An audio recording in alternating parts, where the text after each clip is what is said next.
संत जाती हरी कीर्तना त्यांच्या वाहीन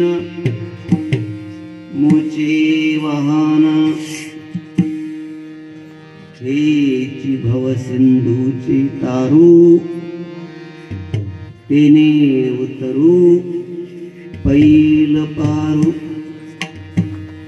जन्मो जन्मीचे भेषज ते हे संत चरण रज हेची भवसिंधूचे तारू तेने उतरू पैल पारू संत चरणीच्या पादुका झाला जनार्दन एका हेची भवसिंधूची तारू तेने उतरू पैल पारू पांडुरंगा करू प्रथमान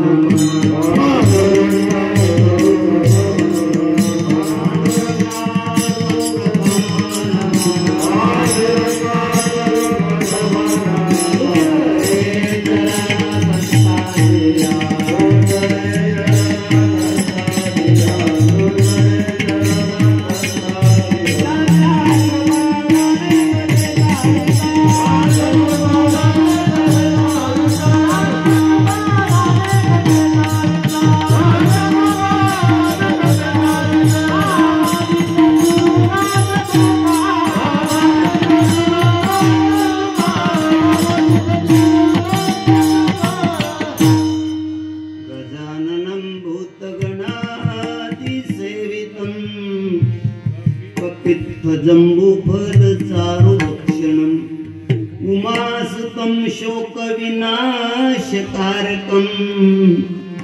नमामि विघ्नेश्वर पाद पंकजम् कायम जीवने मनील संतांसी रंजो चित्तासी आपुलिया माझी वाणी तुझी वर्णी गुणनाम ऐसे देई प्रेम काही कळा श्री गुरु चरण सरोज रज निज मन मुकुर सुधारी भरणं रघुबर बिमल जसोजो दायकु फल चारि बुद्धिहीन तनु जानिके सुमिरौ पवन कुमार बल बुद्धि विद्या देहु मोहि हरहु कलेश विकार सर्व मंगल मंगल्ये शिवे सर्वार्थ साधिके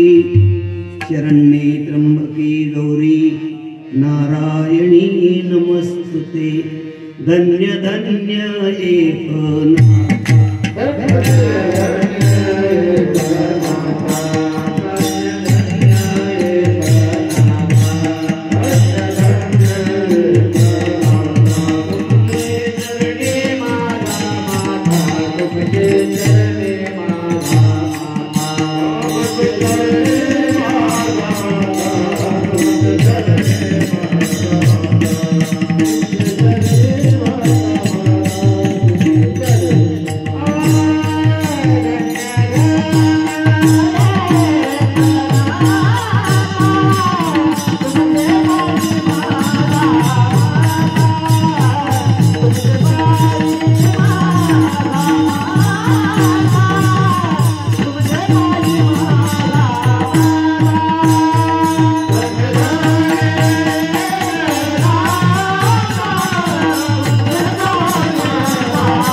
मोठी काशी आणि महाराष्ट्रामध्ये परत 2 काशी. शांती ब्रह्मनाथ महाराज ज्या प्रतिष्ठान नगरीला राहतात तिला बी काशी म्हणतात. कोल्हापूरला ही काशी आहे. अशा प्रकारे महाराष्ट्रामध्ये 2 काशी आहेत, पण आपली मुख्य काशी तीच आहे. काशी क्षेत्री निवास करणारे शांती ब्रह्मनाथ बाबा यांच्या जलसमाधी उत्सवानिमित्त आपल्या या पवित्र अशा पुण्यभूमीमध्ये वांजडे गावामध्ये 7 वर्षापासून नाथबाबांच्या या जलसमाधी उत्सवाचा कार्यक्रम साजरा केला जातो आहे. मला आदरणीय गुरुवर्य हरिभक्तीपरायण अवचितानंद बाबा यांनी फोन केला की असा 3.5 दिवसाचा कार्यक्रम आहे, या. मी बी नेमकाच रिकामा होतो, येतो बाबा. त्याने आलो. तुमचं सर्व मायबापांचं दर्शन अशा प्रकारे सेवा घडते आहे. तरी माझ्या दैवा पार नाही,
परमपूजनीय सद्गुरु ब्रह्मलीन लहरीनंद महाराज यांची पूर्ण कृपा आशीर्वाद आहे.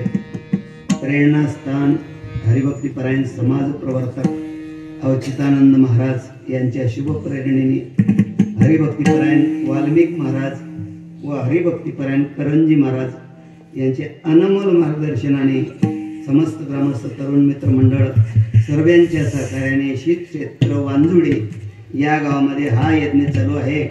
आणि या प्रकारे मला 3ऱ्या दिवसाची सेवा मिळाली. आजच्या दिवसाचा नियम वास्तविक असा आहे, मागणी घ्यायला पाहिजे, पण नाथबाबांच्या समाधीचा उत्सव असल्यामुळे ती माहिती सांगणं गरजेचं आहे. म्हणून मी महाराजांच्या अभंगात गाथ्यातला अभंग घेतला. विठ्ठल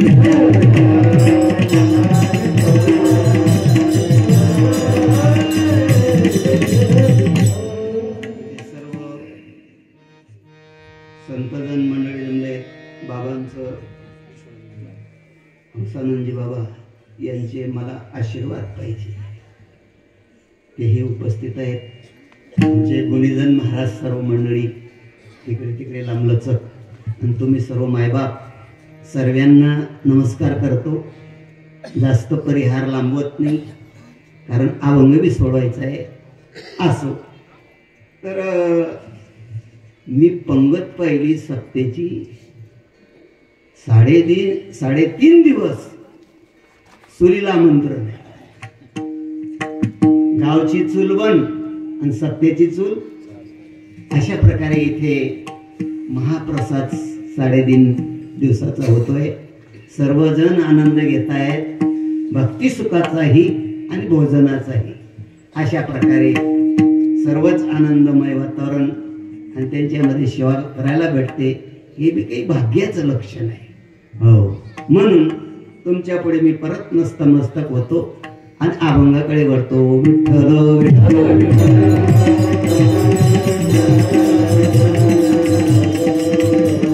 बाबांचा सप्ताह होता पारोळ्या तालुक्यात. या गावची मंडळी भरपूर आली होती. तेव्हा माझंच कीर्तन होतं सातवं. त्यांची माझी सर्वांची भेट झाली, दर्शन झालं. असो, या काहीतरी भाग्याच्या गोष्टी असतात, पुण्याच्या गोष्टी असतात, तेव्हाच हे घडत असतं. असो, तर आजचा दिवस 6 कारणाने महत्वाचा आहे. नाथबाबांचे गुरु जनार्दन स्वामी यांचा जन्मदिवस आहे. जनार्दन स्वामींना दत्तगुरूची भेट झाली हे दुसरं कारण आहे. आणि जनार्दन स्वामींनी आजच्याच तिथीला समाधी घेतली. छत्रपती शिवाजी संभाजीनगर आणि ज्याला आपण दौलताबाद किल्ला म्हणतो त्यांना देवगिरी क्षेत्र असं म्हणतात. त्या देवगिरी क्षेत्रावर महाराजांनी समाधी घेतली. असं 3 दिवसाने तो महत्व आहे. आणि चौथा दिवस असा आहे की एकनाथ महाराजांना दत्तप्रभूंचं दर्शन झालं. एकनाथ महाराजांना जनार्दन स्वामींचं दर्शन झालं आणि नाथबाबांनी आजच्याच दिवशी जलसमाधी घेतली. अशा 6 कारणाने आजचा दिवस पवित्र आहे. विठ्ठल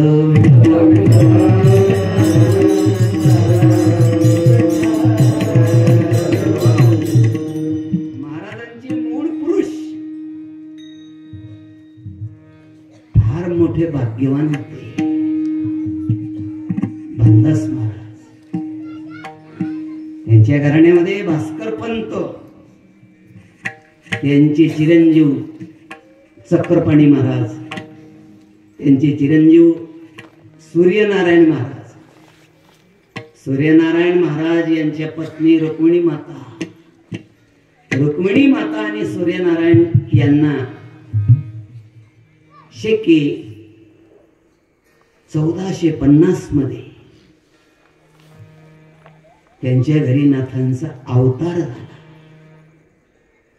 ज्या भूमीमध्ये, ज्या क्षेत्रामध्ये, ज्या गावामध्ये संत अवताराला येतात तिथे अगोदर त्यांचं ज्ञान येतं.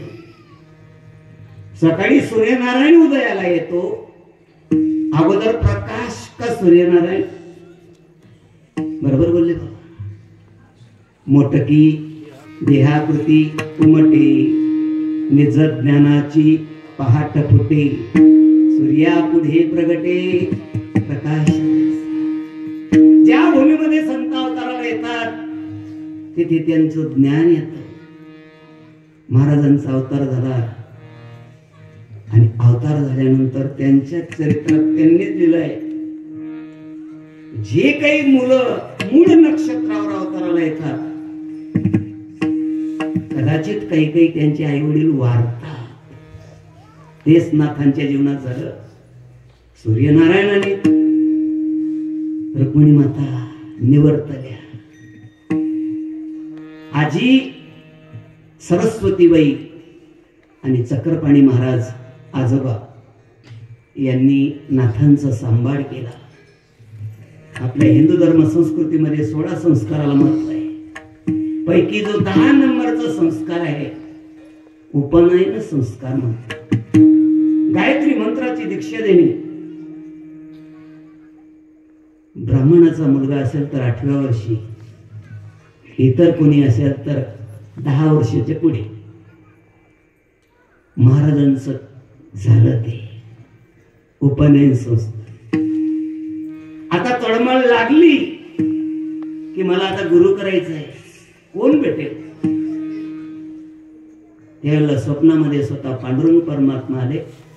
नाथा काळजी करू नका, तुम्हाला योग्य ते गुरु मी सांगतो तिथे जा. कुठे जाऊ? जळगाव जिल्ह्यामध्ये 40गाव नावाचं गाव आहे. देशपांडे घराणं आहे. अश्वलायन शाखेचे ब्राह्मण आहेत. त्या घराण्यामध्ये जनार्दन स्वामी नावाचे एक संत अवताराला आले. ते देवगिरी क्षेत्रावर मुसलमान बादशाच्या दरबारी नोकरी करतात, हिशोबाचं काम करतात. एखाद्या वेळेला पटलं तर युद्धावर जातात.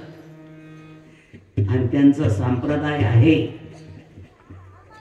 दत्त संप्रदाय. त्या दत्त संप्रदायातले ते साधू आहेत. तसं तर आमचा आणि त्या चाळीसगावचा एवढा जवळचा संबंध आहे.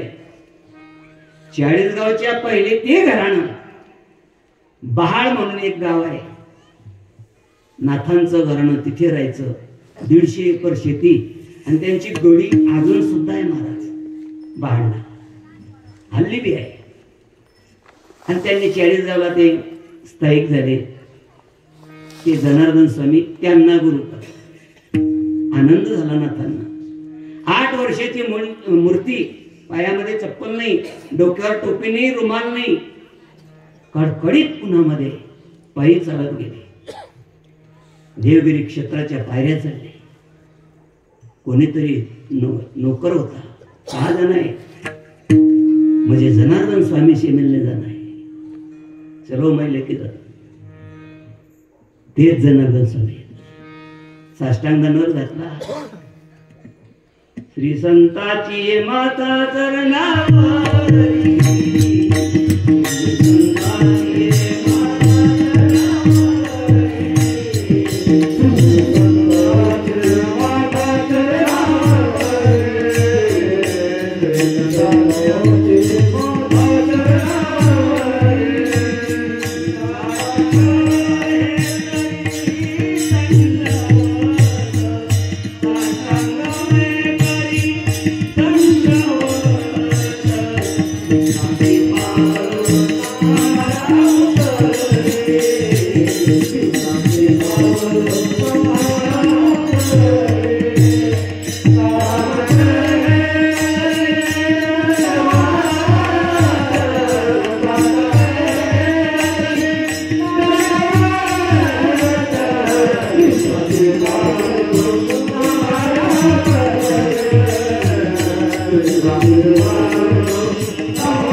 एकनाथ म्हणतात.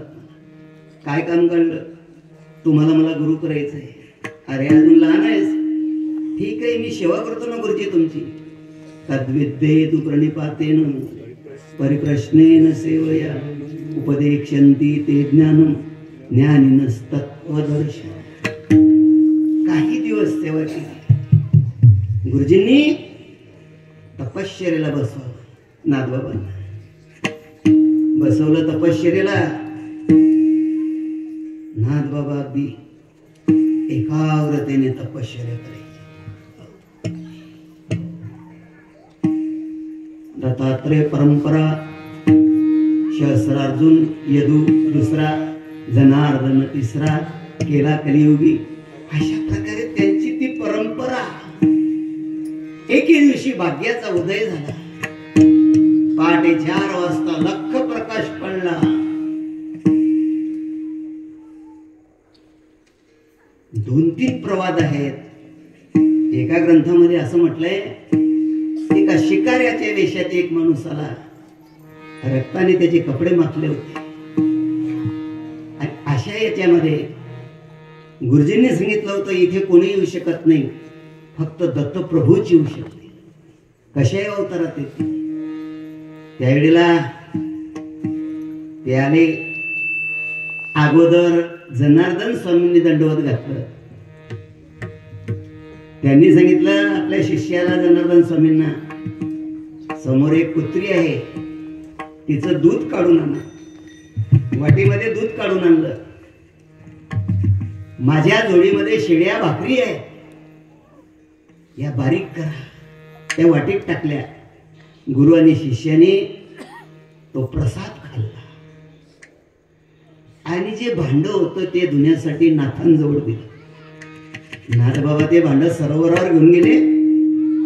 माझ्या गुरुजींचा, माझ्या दत्तांचा प्रसाद आहे म्हणून त्या भांड्यामध्ये पाणी घेतलं, ते असं मिसळून टाकलं आणि तोच प्रसाद आपण स्वतः पिऊन घेतला.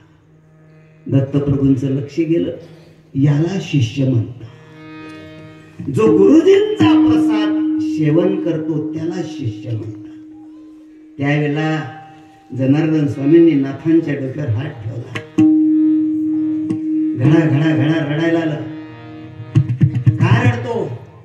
गुरुजी बेदेवा, माझी आई लहानपणीच वारली, माझा बाप लहानपणीच वारला, पण आज मला सर्व गोष्टी प्राप्त झाल्या. अवघे चित्रलोक्य आनंदाची आता, अवघे चित्रलोक्य आनंदाची आता, अवघे चित्रलोक्य आनंदाची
निर्माण करायची.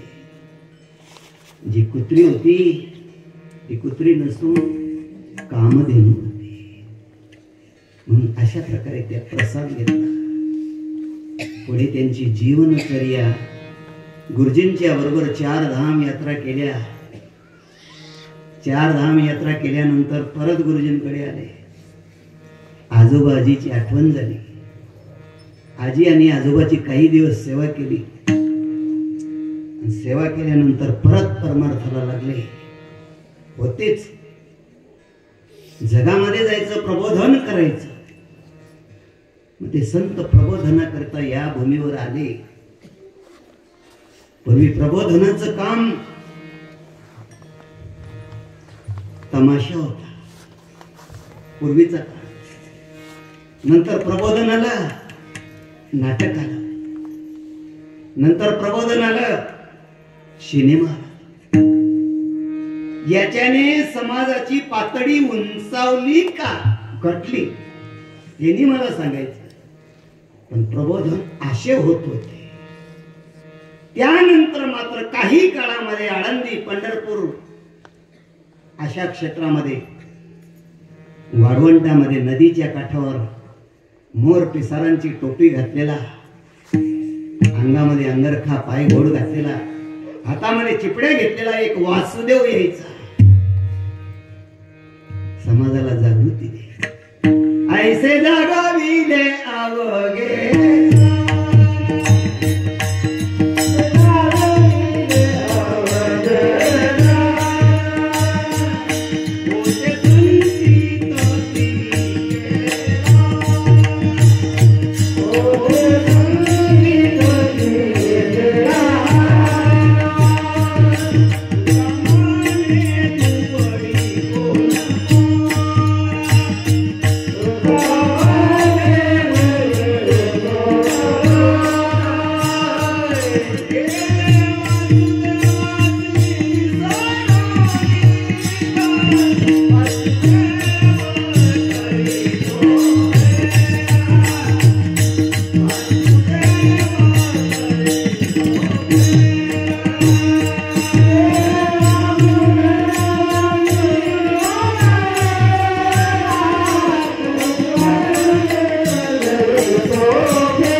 गंगाबाई नावाच्या 2 मुली होत्या.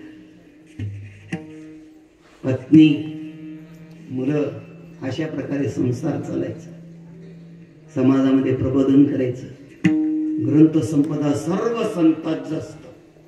हस्तामलक, शुकाष्टक, आनंद लहरी, भावार्थ रामायण, चतुश्लोकी भागवत, हरिपाठ, चिरंजीव पद, भरपूर ग्रंथ. भावार्थ रामायण शेवटी नाशिकला त्र्यंबकेश्वरला भगवान रामजी स्वप्नात आले.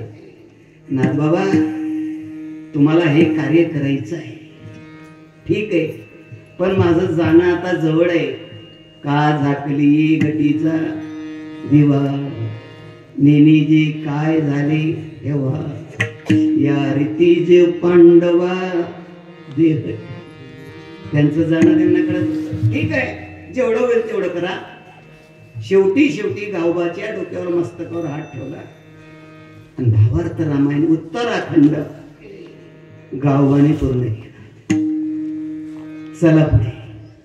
अशा प्रकारे महाराजांचं जीवन कार्य सुरू होत.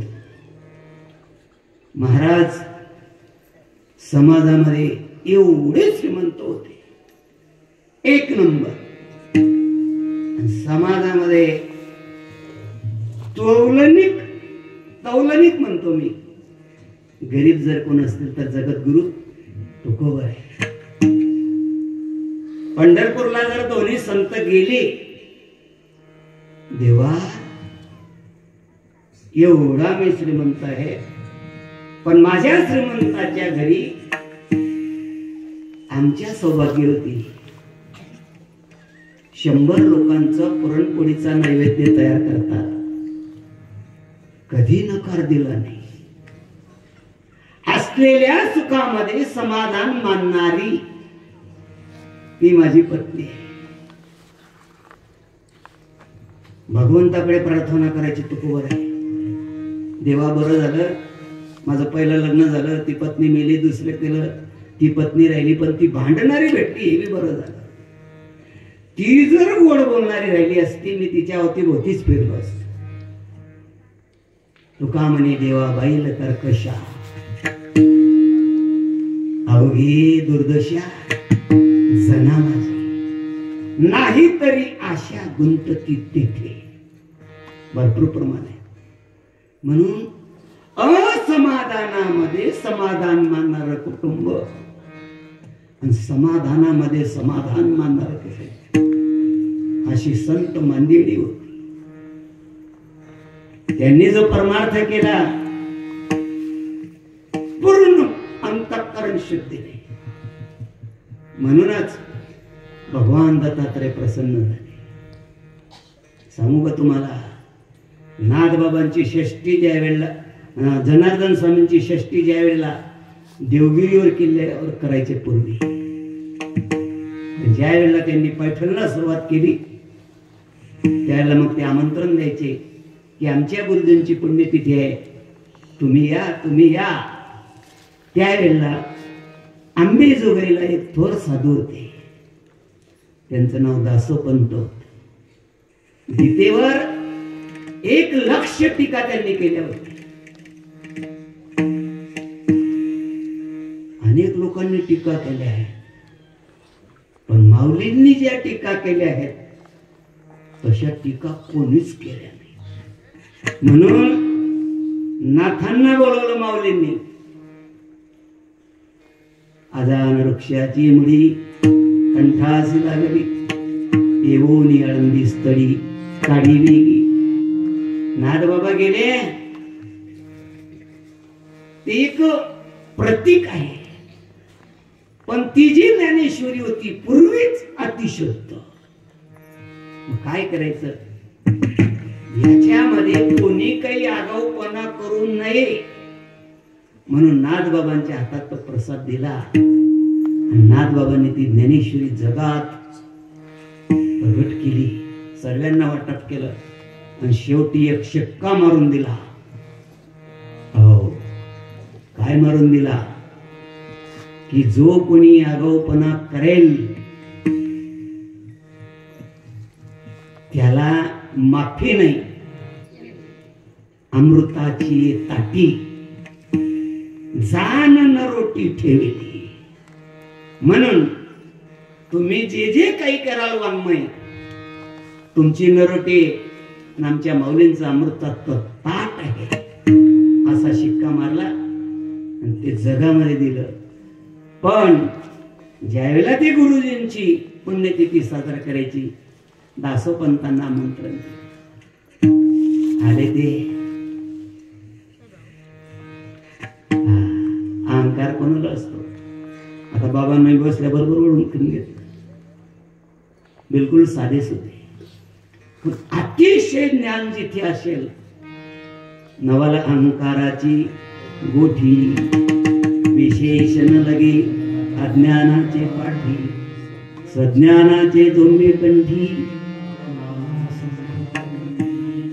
मी रत्नांचा मोठा उपासक आहे, माझ्यापेक्षा नागबाबा काय करू शकतात? पण ज्या वेळेला ते उत्सवाला आले, ते चोपदार बाबांच्या हातात काय काय दंड तर मनाने द्या. तसा दंड घेऊन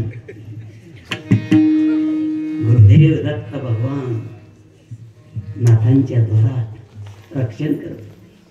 हाती त्रिशूळ लखलखी द्वार संरक्षित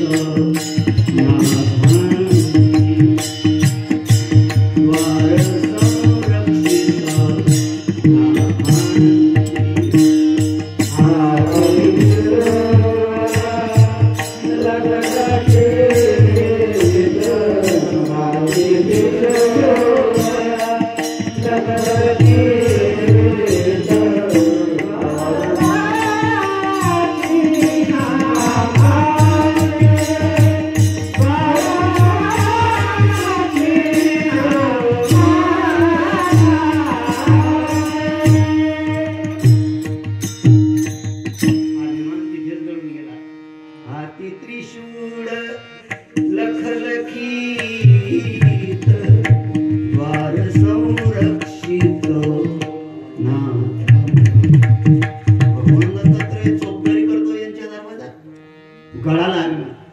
तेच दृश्य नाथबाबांनी बी पाहिलं. येतात नमस्कार केला. देवा, अहो ते तुमचे शिष्य आहेत, तुमचे भक्त आहेत, आणि त्यांच्या द्वारा तुम्ही एवढी सेवा करता. भानुदासाची एक उडी महाविष्णूचा अवतार, भानुदासाची एक उडी महाविष्णूचा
त्यांच्या घरी काम करायचं. पहिले 12 वर्ष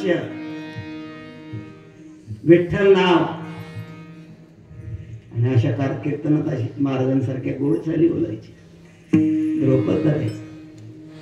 दुसरं नाव श्रीखंड्या, कावडीने पाण्याच्या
दुसरा अवतार, तिसरा केशव नाव.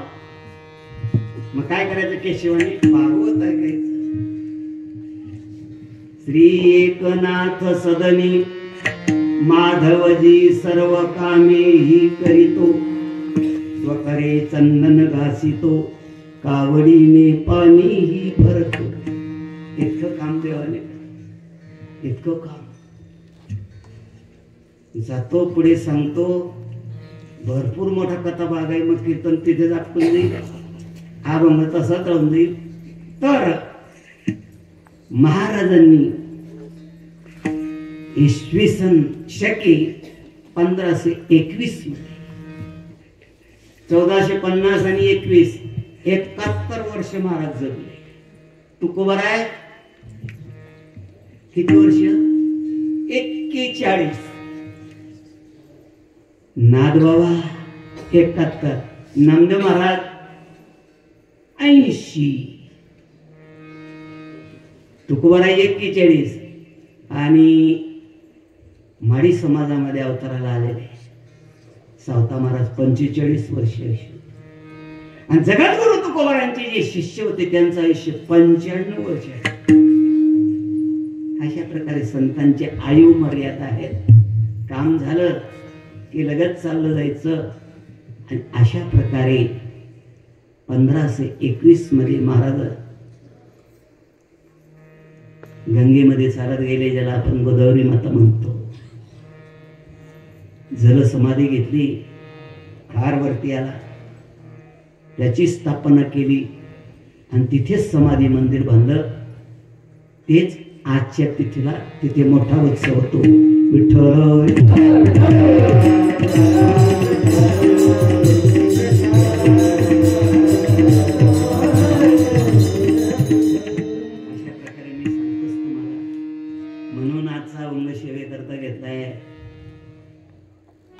कोण कुठे जातात आणि का जातात? व्याही व्याह्याकडे जातो, चांगला पाहुणचार भेटेल, नाहीतर मग मला पैसे वापरायला तरी भेटतील. याचं जाणं असं आहे. आपण देवाकडे जातो, आपलं जाणं तर फार मतलबी आहे. वाढावे संताना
जीव संतांकडे जातो, संत भगवंताकडे जातात आणि भगवंत संताकडे जातात. अशा या प्रक्रियाच आहे. नामदेवाला बोलवलं, पांडुरंग परमात्मा म्हणतात, आषाढी कार्तिकी विसरू नका माझ, सांगत से एकच मागणं आहे माझं, तुम्ही जर आला नाही तर माझ्याकडे कोण येणार? भगवान सुद्धा संतांकडे येतो. संत भगवंताकडे जातात, संत संतांकडे जातात. एकमेकाची अशी साखळीच आहे. तुम्ही आपण सर्व एकाच जातीचे आहोत. माझी जातीची मज भेटो कोणी, आवडीची धनी आवडीच्या हरी अंतरापासून ऐसियांची मनी आर्त माझी. आपली एकच जात आहे, शरीराची जात वेगळी. म्हणून संत कोणाला म्हणतात? कीर्तन करतो तो संत का? गीता माता ज्याला शिक्का मारते ते संत. अनपेक्ष सुचिरदक्ष उदासीनो कथम यथा सर्वारंभी परित्यागी यो मद्भक्त तो संत. भागवत ज्याला शिक्का मारते निरपेक्ष मनिर शांतम निर्वैरम समदर्शन अशी जी आहे ते संत. महाराज सरळ भाषेत सांगा ना मला. ते निवृत्तीनाथ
मूढजना छंद लावण्याचा. काही काही लोकांना वर वर पान बघावं, बुवा काही चांगला दिसत नाही बरं, गंदा पटक एकदम रुबाबदार, मग तो अंदाज नाही. मूढजना छंद लावण्याचा.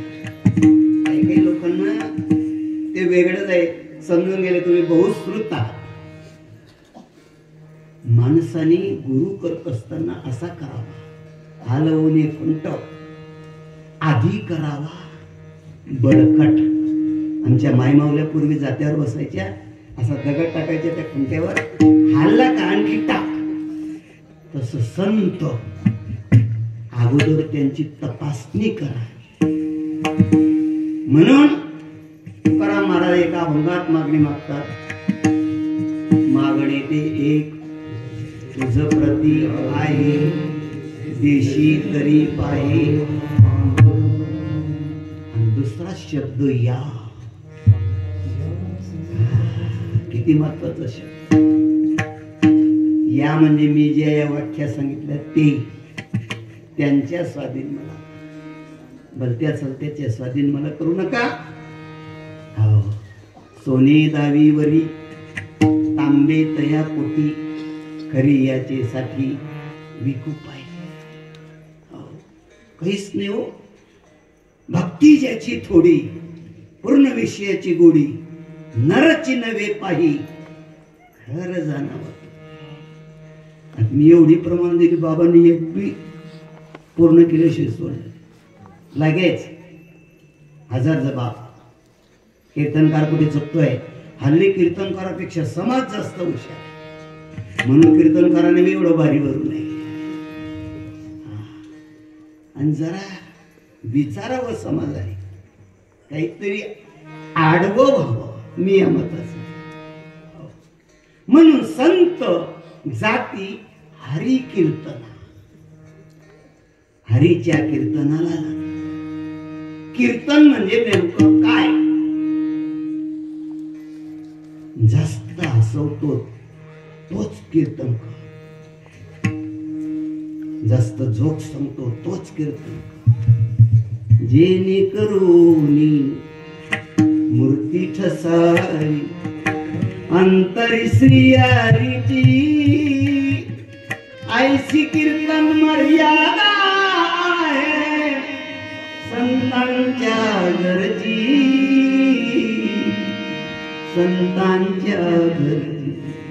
भक्ती ज्ञान विरहित इतरा गोष्टी न कराव्या प्रेम भरे वैराग्याच्या गोष्टी विवराव्या जेणेकरून मूर्ती ठसा. कीर्तनात देव आणि संत जर सांगायचं असेल तेवढंच कीर्तन म्हणतात. सासू सुनेच्या कथा सांगणे गोष्टी सांगणे कीर्तन नाही.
नामदेव कीर्तन करी पुढे देव नाचे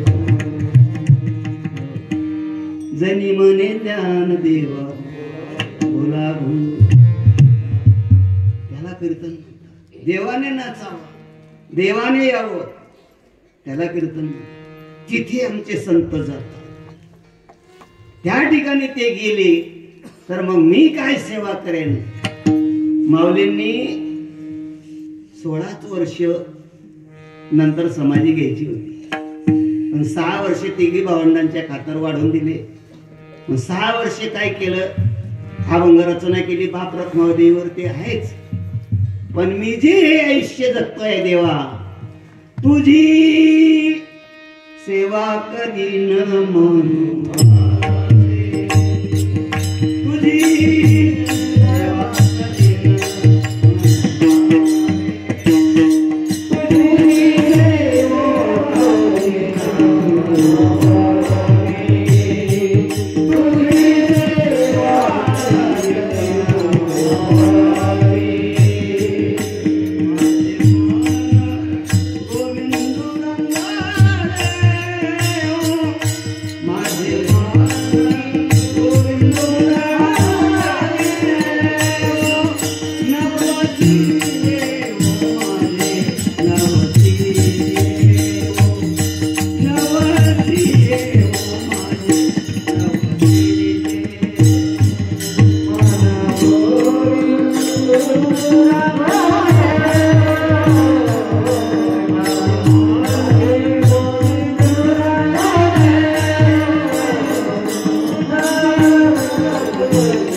संतांची सेवा करावी तनु मनोजीवी चरणाशिवाय अगरवता करावी दास्य भगवंताचं जसं दास्य तसं संतांचं करावं.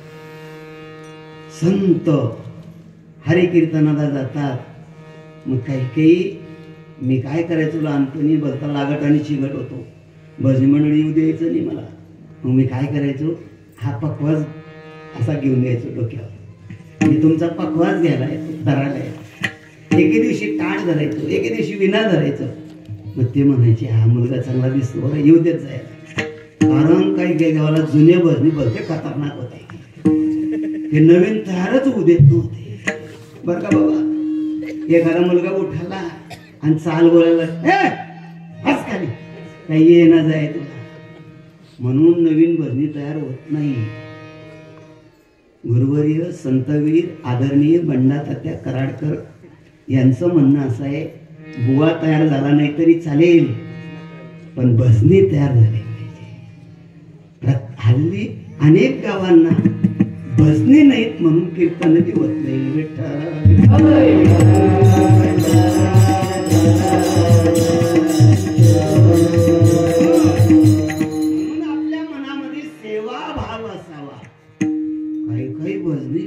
साहित्य आवरत नाही, मग तो दुसराच माणूस आवरतो बिचारा, याला सेवाभाव म्हणत.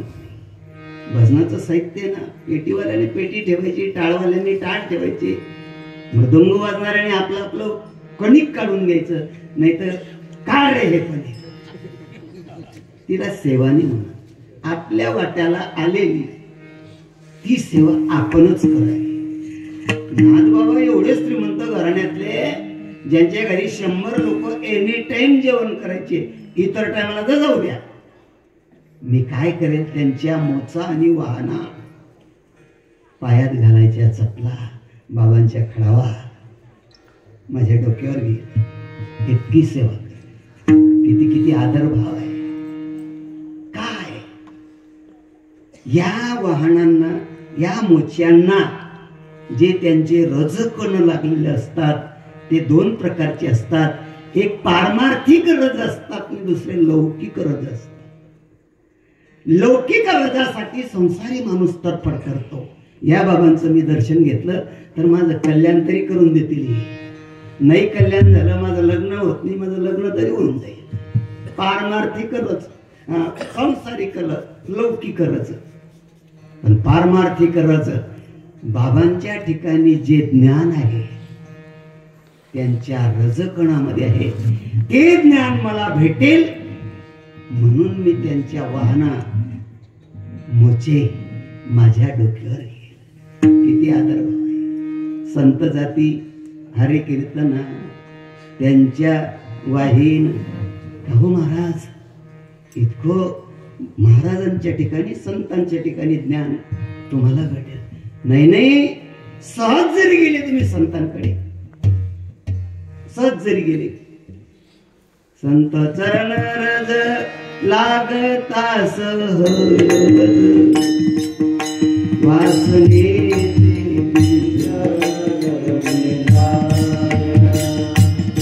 संत चरण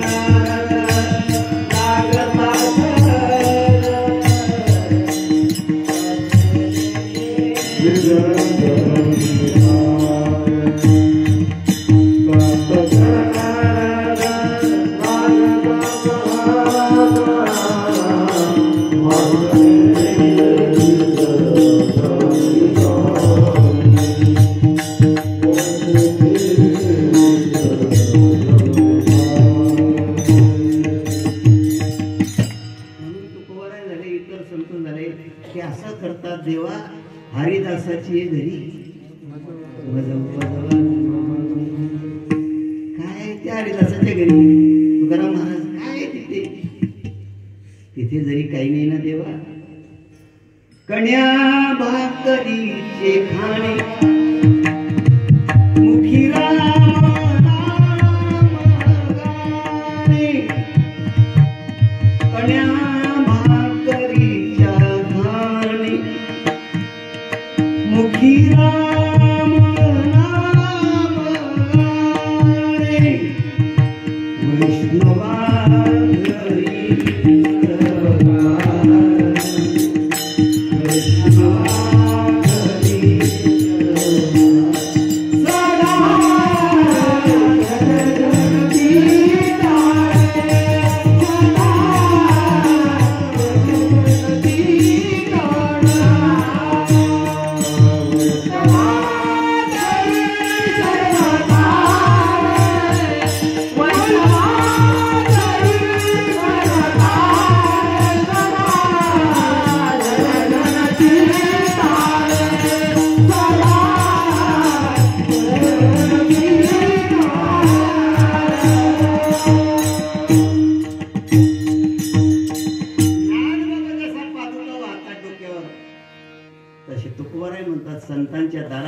गोंडपाट कर देवा.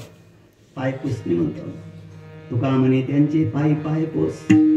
भुवनिया वास करीत येते चेवे नवचिष्ट लोडे नांगणी वैष्णवांची नानी होईन किडा. नाथबाबा आणखी सांगतात एका अभंगात, संत द्वारीचा उतरा मी जात. संत द्वारीचा उतरा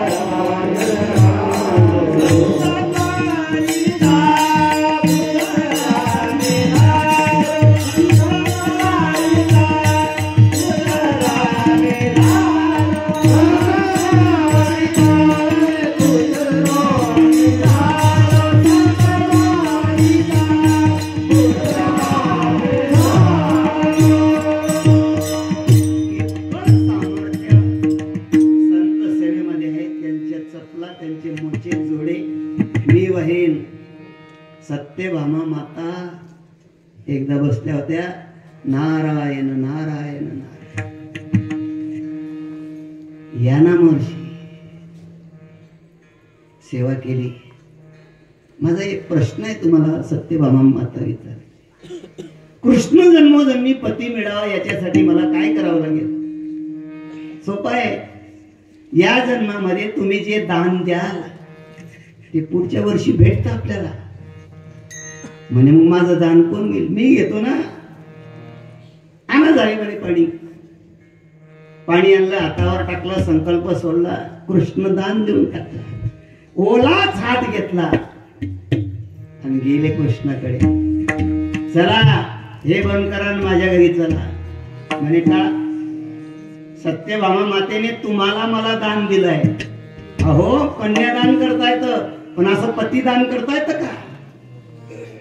ते मला काही सांगू नका. हा ओला हात साक्ष आहे. ठीक आहे चला तुमचा तंबोरा द्या म्हणे माझ्याकडे. तंबोरा तर माझं मेन भांडवल आहे. तंबोराने देणार. माझ्या खडावा घ्या. हो. आणि त्यावेळेला कृष्णाने सत्यभामा दान करी.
लाथा खाल्ल्या होत्या कोण्या? विभीषणाने लाथ खाल्ली रावणाची. रामाची भेट झाली. भृगु ऋषींची लाथ खाल्ली विष्णू परमात्म्याने. अजूनही पावलाचे मुद्रा मी हृदयी वाहिल्या सुभद्रा जी आपुलेली दैव समुद्रात जतना लागे. संतांच्या लाथेमध्ये बी भाग्यच आहे. त्यांच्या पायपस म्हणजे त्यांच्या वाहनामध्ये त्यांच्या चपल्यामध्ये काहीही भेटलं तर ते आपण घ्यावं इतकं भाग्य आहे. भरपूर प्रमाण आहे. म्हणून संत जाती हरिकीर्तन त्यांच्या वाहीन मोचे वाहन काय फायदा? अभंगाचं दुसरं चरण हे जिभावा सिंधूचे तारू, हे जिभावा सिंधूचे तारू, हे जिभावा सिंधूचे तारू, हे जिभावा सिंधूचे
याच्यातून आपण तरुण जातो.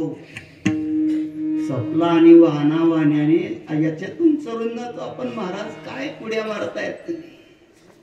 मी सांगून गेलो, संतांच्या ठिकाणी असलेलं ज्ञान वाचोनी ज्ञाने विन एके उपाय करेशी जितुके तेही गुंफशी अधिके रुके. ज्ञानाशिवाय बाकीच्या भानगडीत जर पडला तर तुम्ही गुरफटून जाल. म्हणून ते ज्ञान प्राप्ती करता संतांकडे जावं. ते ज्ञान पैगावर जरी मनियात आणावे तरी संताया वजावे. म्हणून दुःखमूळ असणारा संसार त्याच्यातून तारून नेण्याचं काम ही क्रिया करते. वास्तविक आपल्या संसारात इतकं दुःख भरलंय. अनेक दुःख सांगू किती.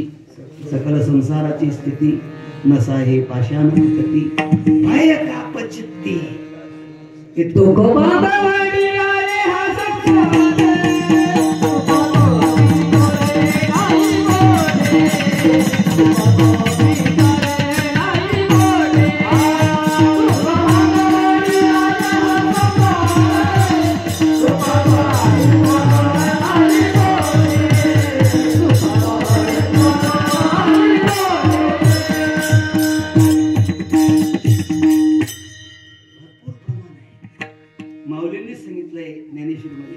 या फळना चुंबिता फुलना तुरंबिता जे काही पंडू सुता वृक्षाची. संसार रूपी झाड कोरडं आहे, त्याला पान लागत नाही, फुल लागत नाही, फळ लागत नाही. असा दुःख रूप हा संसार आहे. मग आपण त्याला सुखाचा म्हणतो. अगा उपजणे आणि निमणे हे साचची जे का मानणे तो जीव लोक म्हणे संसार हमी. आपण त्याला सत्य समजतो. संत संसाराला सत्य समजत नाही. काय समजतात ते? देवी बुद्धिमंती देही अहंता सांडून पाही. सांडी हे आशिष संसार. आशिष म्हणजे विकार, आशिष म्हणजे विषय. या गोष्टी ज्यांनी टाकल्या त्याला ही नदी तरुण जाणं सोपं आहे. नवे नवे तो आमचा तारणारा उभा आहे. कुठे उभा आहे? नाव चंद्र बागेतील Wow.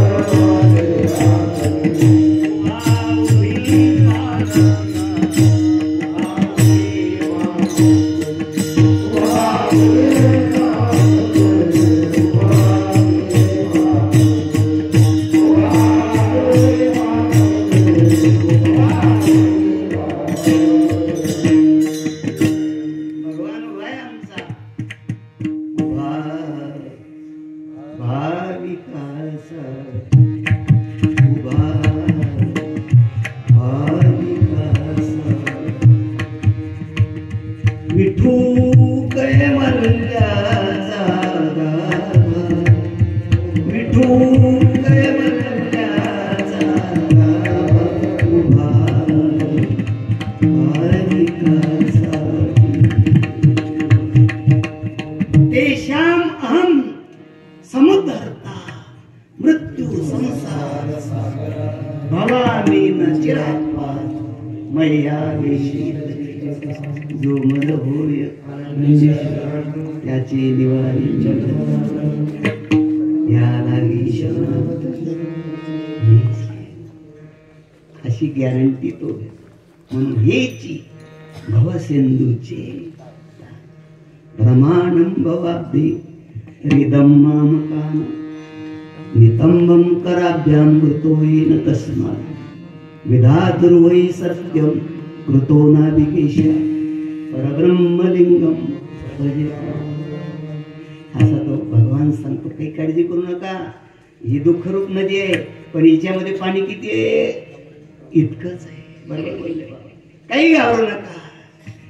हेची भवसिंधूचे तारू तेने उतरी पैल पार. जन्म आणि दुःखाच्या, मृत्यू आणि घडीकाळाच्या त्या काठाला तुम्ही तरुण जाल. संत सेवेमध्ये एवढी पावर आहे. याला औषध म्हणतात. तिसऱ्या चरणात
चैतन्यमय वातावरण आहे.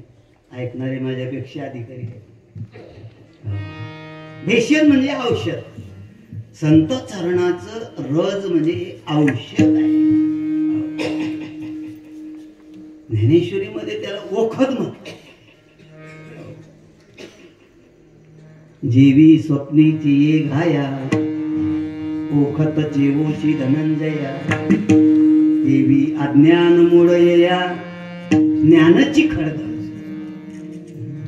स्वप्नामध्ये लागलेला घाव बरा करण्यासाठी जशी जागृतीची गरज आहे, तसं आपल्या जीवनामध्ये अज्ञान रूपी अंधकार घालवण्यासाठी ज्ञानाची गरज आहे. मग त्या ज्ञान जर कुठे भेटत असेल तर संतांच्या चरणाजवळ भेटते. एक जन्म नाही, अनेक जन्म. जन्मोजन्मीचे भेषज औषध आहे ते हे संत चरण रज. असं आहे. देवाचं डोकं दुखतंय, देवाचं डोकं दुखतंय, देवाचं डोकं. भक्ताची माती घेऊन या, भक्ताचे चरण रज कण घेऊन या. एवढे भगवानाने आमच्या पायाची माती देत नव्हते भक्त. पण ज्या वेळेला गुरु केला नाही, कोणाच्या घरी गेले नाही, पण ब्रह्मज्ञान ज्यांनी प्राप्त केलं त्या गवळणींच्या घरी गेले. देवाचं डोकं दुखतंय, तुम्ही देता का तुमचे रचकण? घ्या. तत्सुखम सुखित्वात्. भगवंताला आमच्या चरणाच्या मातीने जर त्यांचं डोकं दुखणं थांबत असेल तर आम्ही लगेच देऊन टाकतो. याला रजकण म्हणतात, याला औषध म्हणतात. औषध घेतल्यानंतर पूर्वी जर डोकं दुखायचं ना तर आमच्या माता भगिनी असं सोंट उघडायच्या आणि ते उघडलेलं सोंट गरम केलं की असं कपड्यावर लावून घ्यायचं, डोकं थंडगार होऊन जायचं. औषध म्हणतात. अनेक प्रकारची औषधी आहे. विंचू चावला काही दुसरी गरज नाही, दवाखान्यात नाही जायचं. लिंबाचा पाला घ्यायचा, लिंबूचं लोणचं घ्यायचं आणि गुळाचा खडा घ्यायचा. तिन्ही पदार्थ एकत्र करायचे, फडक्यामध्ये बांधायचे. तिन्ही पदार्थ एकत्र केल्यानंतर ज्या ठिकाणी विंचू चावला बांधले की लगेच विंचू गायब होऊन जायचं. औषध, अनेक प्रकारचे औषध. तसं संत रज, चरण रज, हे संत चरण रज जन्मोजन्मीचे भेषज. मग का हो महाराज, तुम्हाला काही याचा अनुभव आहे का? शेवटचं चरण सर्वजनिका